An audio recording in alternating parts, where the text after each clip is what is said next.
Lagi bersama saya. Di sini saya sebagai koordinator dari kelompok saya. Saya sendiri sebagai ketua akan menjelaskan proyek kami yang berjudul sistem monitoring landasan telur ikan koi berbasis IoT menggunakan Cisco Packet Tracer 7.0. Oke, next. Berikut merupakan anggota kelompok saya adalah Muhammad Yahya Ayas dan Muhammad Sultan Salahuddin. Yang melatar belakangi kami membuat proyek ini yaitu proyek ini memiliki tujuan untuk meningkatkan efisiensi pembudidayaan ikan segar penetasan melalui simulasi Cisco Packet Tracer dengan rancangan kolam indoor dengan sistem kontrol cerdas yang sudah terintegrasi dengan internet. Kolam ini menggunakan beberapa sensor seperti water level monitor dan termostat untuk memantau ketinggian air dan mengontrol suhu kolam itu sendiri. Dan keduanya merupakan hal penting untuk keberhasilan penetasan telur ikan. Tetapi kami tidak menggunakan sensor pH dikarenakan tidak tersedianya pada Cisco paket, maka dapat diaplikasikan pada simulasi ini. Dan itu juga menggunakan beberapa sensor yang tentunya diimplementasikan untuk meningkatkan keamanan kolam budidaya yang telah terhubung internet. Simulasi ini diharapkan dapat mendorong budidaya untuk memanfaatkan teknologi modern dan mengurangi resiko kegagalan penetasan telur ikan, serta meningkatkan produktivitas dan menjaga kondisi lingkungan kolam bertingkat yang optimal. Next. Sebelumnya kami telah melakukan beberapa riset dengan mencari beberapa literatur, maka kami dapatkan proses penetasan telur ikan menetas di suhu 24 sampai dengan 88 derajat. Hasilnya untuk pH air sendiri yaitu sekitar 7 sampai 7,5. Tinggi airnya sekitar 35 sampai dengan 45 cm. Untuk waktu lamanya penetasan yaitu untuk idealnya sekitar 2 sampai 3 hari. Biasanya untuk umur pemindahannya dari setelah telur menetas yaitu sekitar 3 sampai 5 hari setelah penetasan baru dipindah di kolam pembesaran. Sebenarnya untuk tujuan kami membuat proyek ini yaitu untuk mengoptimalkan proses penetasan ikan koi melalui simulasi kolam dengan situasi indoor dengan sistem kontrol yaitu IoT. Sebenarnya kolam ikan cerdas ini didesain dengan konsep yang efisien dan menggunakan konfigurasi yang mudah dipahami dan dilengkapi dengan berbagai sensor untuk memonitor dan sistem keamanan dan monitoring dalam ikan koi itu sendiri. Untuk manfaatnya yaitu dapat meningkatkan keberhasilan dari cara konvensional sendiri.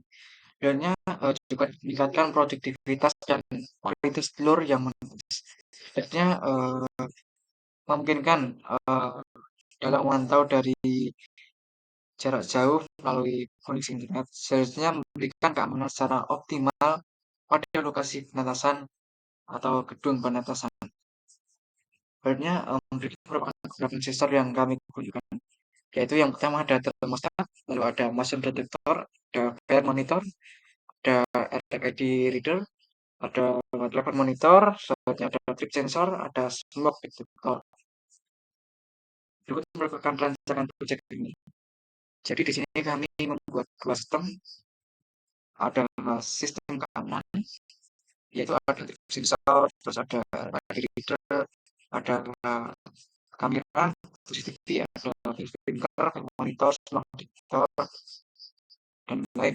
Selanjutnya untuk sistem monitoring sendiri menggunakan termostat yang akan mempengaruhi nyala dan matinya AC dan pemanas, panas. Yang ada level monitor untuk ketinggian air, lalu ada sprinkler, terusnya ada penguras air,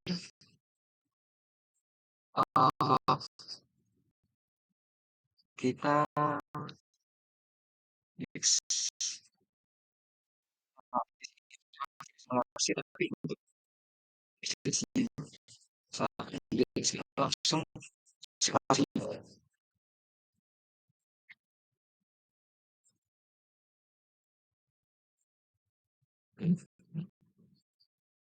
ikut saat dijelaskan untuk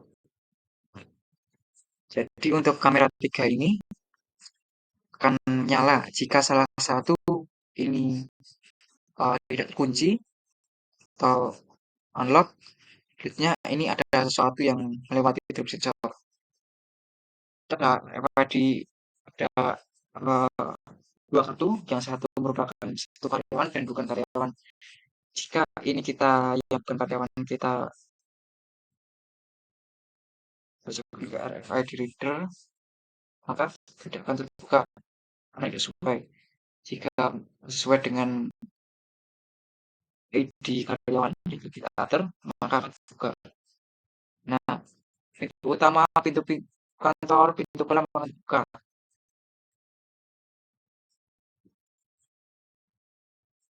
Mungkin maka seharusnya ini kamera 3 menyala, mungkin karena delay.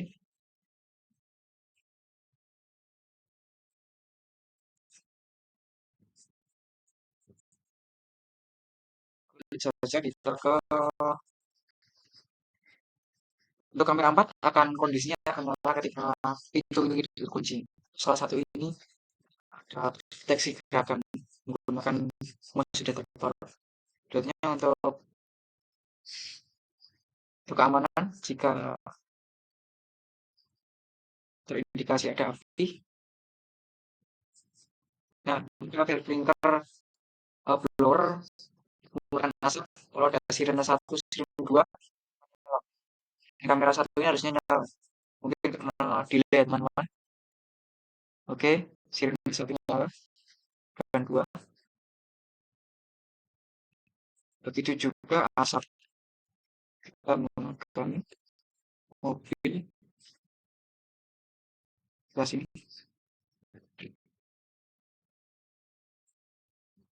Oke, sirene 1 nyala, blower nyala, speaker nyala. Jendelanya harus dibuka, harusnya terbuka karena mungkin karena ada delay dan ventilator itu harusnya menyala karena kemungkinan ada delay. Maksudnya,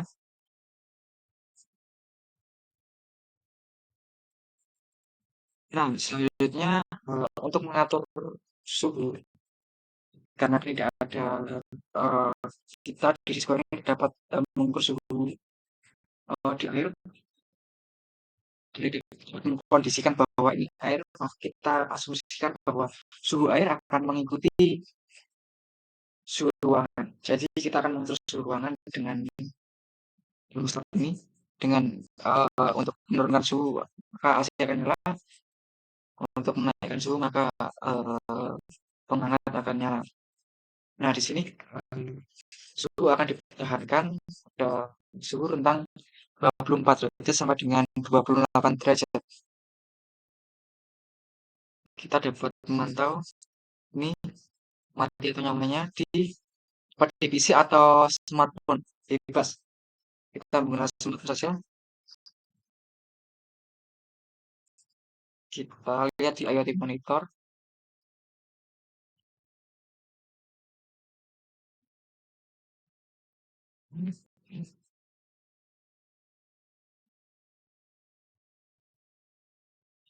Proses ya teman-teman. Coba lagi.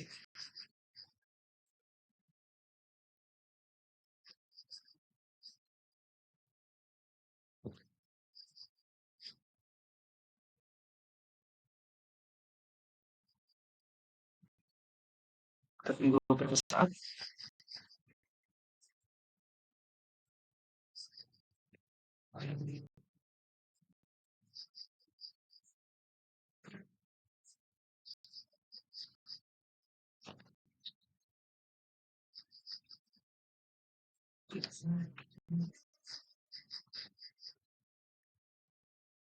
Kalau bisa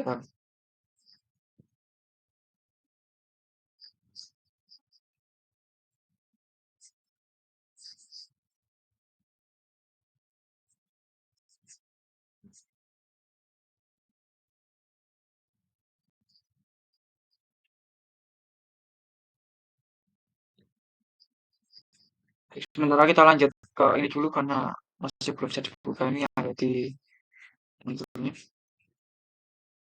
Baik, di sini kami akan mengkondisikan jika eh, ketinggian air di bawah 40 cm, maka lawn sprinkler akan menyala, yaitu lawn sprinkler 1 dan lawn sprinkler 2.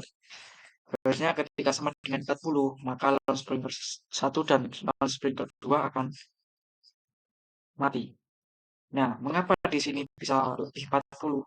Karena kemungkinan dikarenakan terjadinya overshoot. Artinya, untuk menguras air, setelah misalkan kan 2 sampai 3 hari kan eh, setelah telur ikan menetas dapat dipindahkan ke kolam pembesaran. Nah, setelah itu kita perlu menguras kolam menggunakan water jet. Dikuras, maka water level monitornya akan turun sampai nol. Nah, maka dikarenakan ketinggian air di bawah 40 cm, maka langsung 1, 2 akan nyala sehingga akan mengisi kolam. Itulah proses pengisian. Oke, kita coba lagi untuk melihat apakah AC dan penghangatnya on atau off. Kita lihat coba ulang.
Nah, oke, sudah mulai bisa. Kita ke home.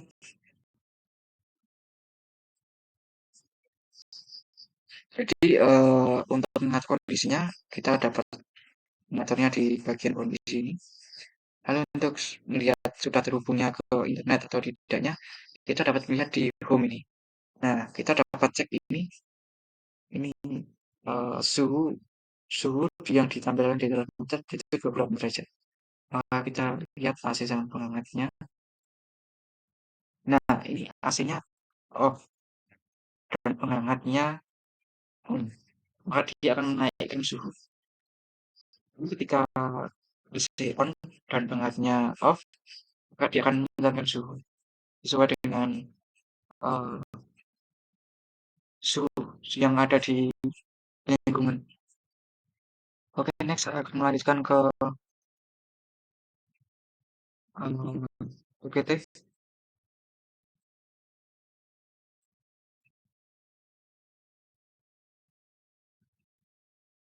Nanti rekomendasi seperti yang sudah saya simulasikan, yaitu kita menggunakan PC dan smartphone. Untuk PC kita atau kita dapat menggunakannya dengan cara memantau dengan jaringan dekat atau onsite. Dan untuk smartphone, kita dapat memantau dengan jarak yang lebih jauh atau fleksibel dibawa kemana-mana. Dan untuk cara kerjanya seperti itu. Dipastikan semua ini telah terhubung dengan internet sehingga dapat dimulai melalui PC atau smartphone. Berikutnya untuk sistem keamanan sesuai dengan yang sudah saya jelaskan, ada limit sensor, yaitu ada efek reader, phone monitor, smart monitor, masih indikator. Dan untuk radiator berfungsi untuk membaca kick-off sehingga pintu utama, pintu kantor, pintu pulang yang tadinya terkunci menjadi tidak terkunci. Dan kami menyala ya untuk detektor berfungsi untuk mendeteksi adanya api dan asap dalam ruangan sehingga memicu sirene 1 dan sirene 2 bunyi serta mengubah kondisi jendela dan harus sprinkler, kamera dan blower nyala. Ini instruksi sesar berfungsi untuk mendeteksi adanya benda yang tidak dalam ruangan dan akan mengkondisikan kamera menyala. Selanjutnya, fungsi detektor berfungsi untuk mendeteksi adanya gerakan di dalam ruangan dan akan mengubah kondisi kamera agar menyala. Ya, berikut juga ada cara kerja pada sistem penatasan dunia. Lebih minimal, tapi untuk beberapa secara yang diberikan yaitu ada monitor, termostat, dan seterusnya juga menggunakan sensor pH yang juga penting dalam proses monitoring. Tapi di sisi komputer ini belum dapat diaplikasikan. Nah, maksudnya ada merupakan ada kelebihan dan yang melalui proyek kami. Untuk kelebihannya sendiri yaitu remote server terhadap perangkat. Ini ada monitoring penasan telur ikan koi menjadi lebih terjamin. Yang ketiga, perangkat tidak terus menyala sehingga hemat daya karena telah kami sesuaikan dengan kondisi lingkungan yang ada. Ya, sistem bekerja secara otomatis. Untuk kekurangannya yaitu pada Cisco 7.0 ini untuk sensor P-nya belum ada dan juga belum mengkondisikan bahwa itu air. Ini untuk yang kedua, dapatnya perangkat detektor CO2 dan monitor pada aplikasi yang mengkhususkan gunakan dalam air. Yang ketiga, sistem hanya sebatas simulasi sehingga tentu perlu adanya pengujian yang lebih lanjut secara nyata. Berikut merupakan harapan kami dengan adanya proyek simulasi sistem monitoring pementasan telur ikan koi SDLT gunakan di Sopak Tracer 7 atau 7 diharapkan akan membantu para petani khususnya budidaya ikan uh, dalam meningkatkan efisiensi pada budidaya ikan koi. Sektor penetasan untuk memaksimalkan presentasi keberhasilan dan meningkatkan keamanan pada lokasi budidaya ikan koi itu sendiri. Baik, telah diuju. Saya ucap terima kasih kepada yang telah melihat versi presentasi dan proyek kami di ini dan yang kami seperti yang kurang kami mohon maaf. Terima kasih.